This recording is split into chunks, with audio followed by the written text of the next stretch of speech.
you're thinking about doing your first track day. It's a big decision because you're deciding to invest money in yourself instead of buying more parts for your car. I think it's a great decision.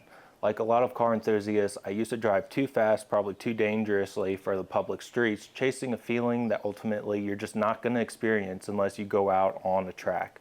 In 2018, I did my first track day with NASA, and then I climbed up the HPD ladder, went to time trial, got my certifications, became a driver instructor, or as we like to call them, a coach.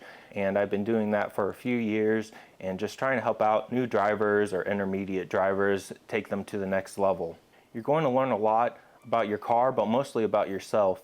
And it's likely going to be a very humbling experience. So the sooner that you kind of drop your ego and open yourself up, the better off you're going to be. But you're probably watching this because you want to know what you need to do to your car and what you actually need to bring. So let's get right into that. So most of the people I've talked to, they think that you need some sort of a race car, or they're worried about power. More power, baby! Coilovers, things like that. And I just want to myth bust this for you and let you know what you actually need done to your car and what you need to do to prepare before you go to your first event. There's a lot of misconceptions out there. As soon as you realize what you actually need to do a track day, you'll actually be able to go out there and do it a lot sooner than you think. A lot of people are worried about finishing a build or getting their car to a certain level. So in short, no, you don't need a race car. Your daily driver is actually a fantastic car to do your first track day in because it's going to be the car that you've had the most seat time in, that you're the most familiar with.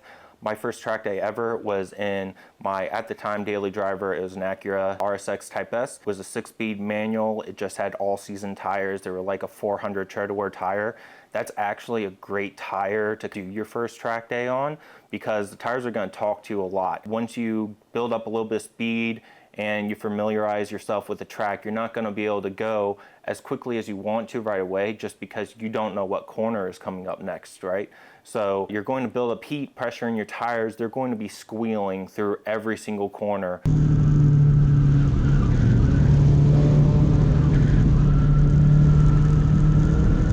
Another benefit about your tires talking to you a lot is you're going to quickly feel what it's like to be on the edge. And the fastest way around the track is going to be driving at the limit of grip all the time, where the car is and isn't sliding at the same time. It's going to take a lot of practice before you experience that. But the all-season tires can kind of give you a taste of that earlier on, and that feeling of the car losing grip is going to help you tremendously, not just on the track later on, but also on the street when you're driving in a heavy rain or in the snow. You won't hear the tires squeal in those situations, but you will start to feel the tires lose grip quicker, and you're going to just instinctively, without having to think about what to do, your hands and your feet are just going to kind of act, and you're going to be a lot safer and a lot less stressed out. So what your car really needs is it just needs to be fixed. Like this car I have right next to me, it sat for a little while, and then once I started running the engine more regularly, some leaks started to develop. I had an oil pan gasket leak. One of the axle seals was leaking from the transmission. If you have any leaks on your car, you're going to fail safety inspection. Those lubrications, coolant, stuff like that, they're all very, very slick. And if someone hits that, they're likely going to have a spin and go off the track. So it's a safety concern for everybody. If your wheels have ever had any cracks or anything like that that had to be repaired, you cannot use that wheel. You don't have to have fancy wheels. You don't have to have Volk Racing or Rays or some $3,000 wheels. I have some Team Dynamics here. I think I paid like $800 for the set of these. OEM wheels, they're great, they're fine, they're cheap, they're a little heavy. It really doesn't matter. Get yourself some decent looking OEM wheels and some good tires on them that have some tread on them, and that's the most important thing. Do an oil change with some high quality oil before the event, and then probably change it again after the event. The weight of the oil doesn't matter quite as much as the quality of the oil. Oils like Multul that are ester based, or liquid moly with molybdenum in them, those are going to be great options. A lot of guys like Redline, AMSOIL, stuff like that. You don't have to spend a ton of money on oil, but the quality of the oil is important. As you advance, if you've already done your first track day, but you're just trying to get some more information out of this video, I would say the first thing that people actually need to upgrade on their car after their first event would be the tires. Your all-season tires are going to be fantastic for that first event, or summer tires, whatever you have. But then jumping to a 200 tread wear is going to be a great option. Summer tires, you'll quickly find the limit of them. Once you kind of know what you're doing, you're going to reach that threshold of both the tire pressure and the tire temperature, where you start to lose some of the grip, and before the end of your session, you're more than likely going to have to back off a little bit because the tires just aren't going to be able to take it anymore. I made that in-between step to a 300 tread wear tire before, and then within the first day, I was already disappointed by how much grip the tires had. Great option. I'm a massive fan of the Toyo R888Rs. I've run them a lot on my Integra. My cousin's run them on his Mustang, and I've driven that car as well. We both love them. They're very consistent. They have a large range that they work in. So if they're hot at 34 PSI, 38 PSI is kind of like a sweet spot, 40. But even in the low 40s, like 42, 44, they still have tons of grip. So some tires have a very small grip window of when they really work, and the R888Rs are very forgiving. They're also pretty good in the rain. Servicing your brakes is going to be another important thing. A lot of people kind of get this mixed up. So you want to spend your money on your brake pads, not necessarily your rotors. And if you're going to do anything at all, just have your brake fluid flushed. Know that not all brake fluids are created equally. So .3, .4, .5, those ratings, they don't really matter. It's more of a marketing thing. What you want to look for is the wet boiling point, and make sure you're reading either Fahrenheit to Fahrenheit, Celsius to Celsius when you're comparing brake fluids. A really good one is the Multil RBF 660, and there's also the 600, which is almost just as good but quite a bit cheaper. A lot of other .4 fluids out there are going to have considerably lower wet boiling temperatures. The dry boiling point is going to be when the fluid is completely new, sealed in a bottle, and then the wet is going to be once it's absorbed a little bit of ambient humidity and stuff. So that's going to be the more realistic boiling temperature that you want to look for. If they don't advertise what that number is, it's probably not a good number. So if you just buy something off the shelf at O'Reilly's or something, it's probably not going to be nearly as high quality. In terms of not overspending on your rotors, a lot of people think that drilled slotted is better. On the track, it's really not. Anything like that, or as I like to call them, fancy rotors, they're just going to crack faster because each of those cuts or drilled holes in the rotor becomes a stress point. Since there's less material there, that's where they're going to start cracking from first, and then those cracks eventually will reach the very edge of the rotor, and that's when you're going to want to replace them. If there are cracks, it's acceptable for a certain amount of time. Just really keep a close eye on it. I have always bought blank rotors. Those hold up the best. Eventually you will get some pad buildup and you'll get vibration. You'll have to resurface the rotors, or if they're already worn down a bit, toss them. But you can just buy pretty much any old cheap rotor. Again, where you'll want to spend your money is going to be on the brake pads themselves. I've always run Hawk. Good first time pad would be like a Hawk HP Plus. Those are very aggressive. You can run them on the street. They do make a ton of dust, and they can be a little noisy when they're cold. So on the track, they'll quiet down. But keep in mind that you don't want to just immediately jump from having a stock pad to buying the most aggressive thing. There's DTC 60s on this car, and it was a long time before I ever drove with a brake pad that strong. I immediately was locking up tires. This car doesn't have ABS, so when I start off with a 200 tread wear tire, which is the minimum softness for those brake pads, I just had an all-4 lockup. So you really have to develop some feel before you can just jump into something like that. So work your way up incrementally. Depending on your car, a lot of cars have great stock pads on them. If you're driving a Civic Type R, the newer Camaros, Mustangs, Challengers, all of those, they have pretty impressive factory brakes. Really just a lot of new cars, but I would service that brake fluid. Now, for people that are worried about power, torque, I would highly advise against tuning your car. And if you do have a tune, if you can turn it off. I had a student with a Toyota Supra. He had a tune on his car that just gave it a little bit more torque. In my opinion, the car was undrivable. As soon as he would get into the power, the torque would really be kind of throwing us back in the seats, and he would be at the point where he needed to start slowing down or turn the wheel. It was just a very jarring experience. The driver was new, it was his first event, and the car was really just fighting him and not allowing him to actually be a fast driver or let the car even get to fast speeds, because the car was just so hard to drive. And then once you get your fundamentals down and you got your apexes, your track out, all of your marks, then you're ultimately going to be going a lot faster. In terms of safety, a car off the showroom floor is actually probably going to be your best option.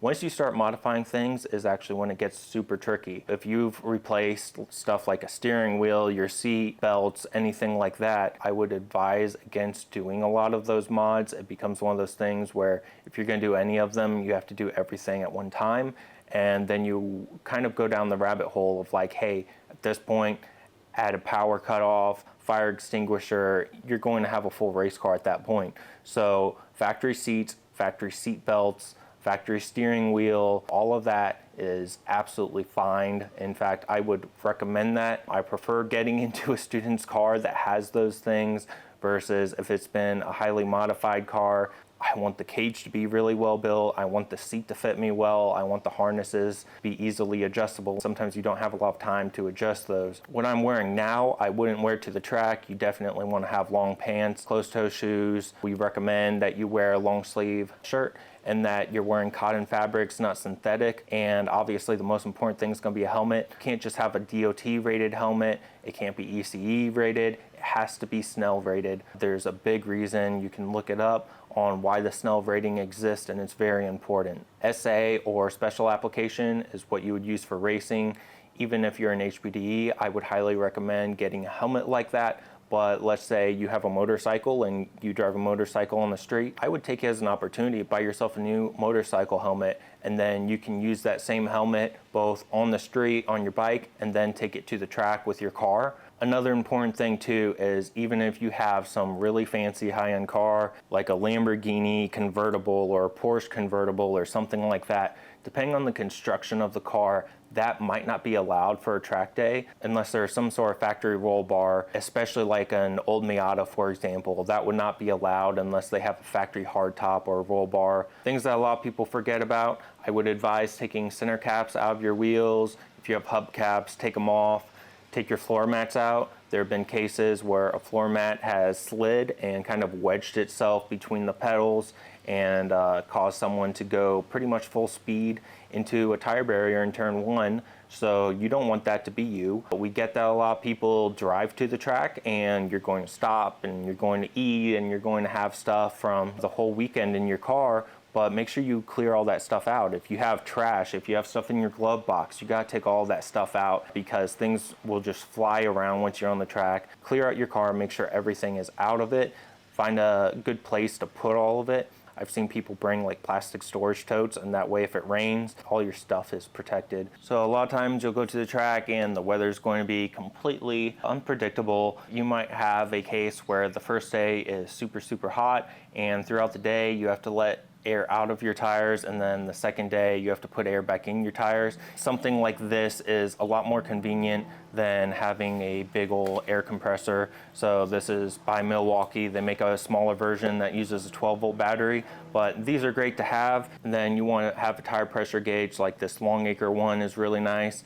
And even if your car has a digital readout, it tells you what your tire pressures are, you still need something like this to take air out of your tires and kind of adjust those as needed. A lot of people worry way too much about tire pressures. I did when I first started, but it is something that you should be taking note of. The sooner you start taking note of this stuff, bring a notepad or make a note on your phone even. Start documenting this stuff because the more data points you have, the more helpful it'll be long term. Whether it's supposed to rain or not, I would bring Rainx and spray that all over your windshield before you even leave for the track. And I would just do it every morning just in case it does rain. I try not to use my windshield wipers, especially when you're driving at speed. That water is just going to beat off. It's not like you're driving on the street and you're constantly having to stop at stoplights where the water is built up on your windshield. You definitely want to bring some extra fluids to brake fluid, and then bring some extra oil as well. Again, high quality oil. You don't know what your car is going to burn at these higher temperatures. It might not use anything on the street. It could be a newer car, but do you really want to be driving your car at redline for 2 full days and be a little bit low on oil? Just bring some extra. It's not going to hurt you. And again, if they aren't on already, make sure that you have your numbers. Make sure that you have your helmet. Make sure you have all your protective equipment. That's all going to be important. I would recommend bringing something to take notes on, but you know, your phone is going to be just fine as long as you have your phone with you. Bring a physical printout of the track is a great thing to have. Sometimes they'll have them, sometimes they won't. I would just bring one with you. And again, regardless of the weather, make sure you bring sunscreen. Make sure you apply it and make sure you reapply it, because you are going to burn. Even if you don't think you are, it's always the hottest days in the world, it seems like, when I go out to the track, or it rains, or both. And even if you don't think you need it, I would bring along some motion sickness medicine. These next items are going to be a little bit more intermediate or advanced, or maybe if you just own kind of an older car like this, these are things that you'd also want to consider bringing. But those first items, no matter who you are, if you have a brand new car, this is your first day, your 10th day, you know, I would still bring those things out. But other things you might want to consider is a good car jack and some jack stands. If you're going to work on your car, change tires, do anything, you're going to have those. I bring a Milwaukee impact. I bring a torque wrench. I check your lugs every other time that I'm out, honestly. Believe it or not, like new car, modified car, whatever, your lug nuts can and will likely get loose. Thread locker, because even things that you would never think will come loose. If you have extra bolts and hardware, anything for your car, bring that as well. If you think you're gonna work on your car at all or be touching your wheels, tires, bring gloves, shop towels. You absolutely never know what's going to happen to your car. So if you have a coolant leak or an oil leak or just literally anything, shop towels are good to bring with you. And I also like to bring like 4 of these VP Fuel race jugs.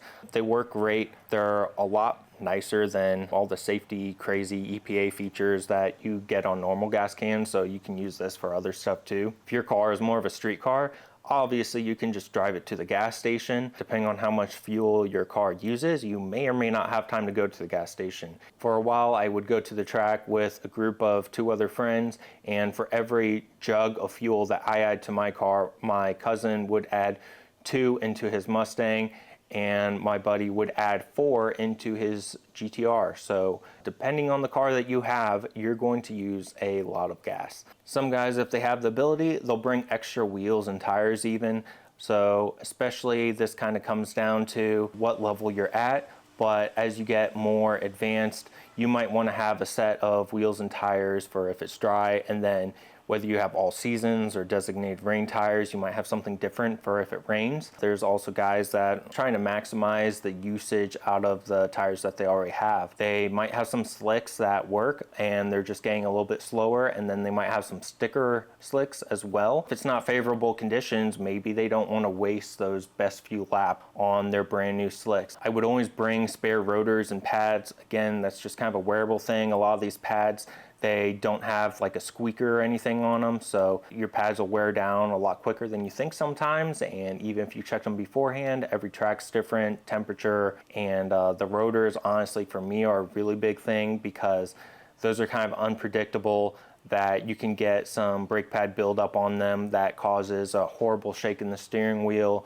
And if I have to, that is just an easy thing that I can swap out myself at the track at the end of the day, and then the second day I can have good feeling brakes again. Then the last thing would be a GoPro, or the Garmin Catalyst are also becoming very popular now. I would not worry a whole lot about your lap times or anything. you're not going to get a trophy in HPDE. There's no winners, there's no losers. So this is kind of a hobby, it's just for fun. Having that GoPro footage can add another level of excitement. Sometimes there's track photographers out there. If there's someone out there and they get some good pictures of my car, I'm spending so much money on this event that if they want $30 or something to download like 5 photos off their website, you know, I'll buy some photos, because years down the road, maybe you don't even have that car anymore. It's really cool to have those photos and the memories of it. And you know, when we're all old men and we aren't doing this anymore, those are going to be cool things to kind of show, like, hey, look at what I did. And because honestly, it's just not something that a lot of people do. And if you do go to the track, you're immediately part of a fraction of a percent of the world that's ever gone and done this. So it is very cool. It's really exciting. And you should definitely do it, whether it's just for fun or you think you're going to go wheel-to-wheel racing long term. I highly recommend you do it. And if you have any more questions, please don't hesitate to ask. I'm happy to help you guys in any way that I can. Like I said, I kind of became an instructor and a coach because I wanted to help newer drivers, and obviously I could give some feedback for more advanced things and some technique things if you guys have questions about that. Kind of gone down rabbit holes with physics and everything. I just enjoy racing in general, IMSA, F1 and stuff like that. This is fun. It's a cool hobby, so I hope you guys enjoy this. I hope this is helpful for you guys.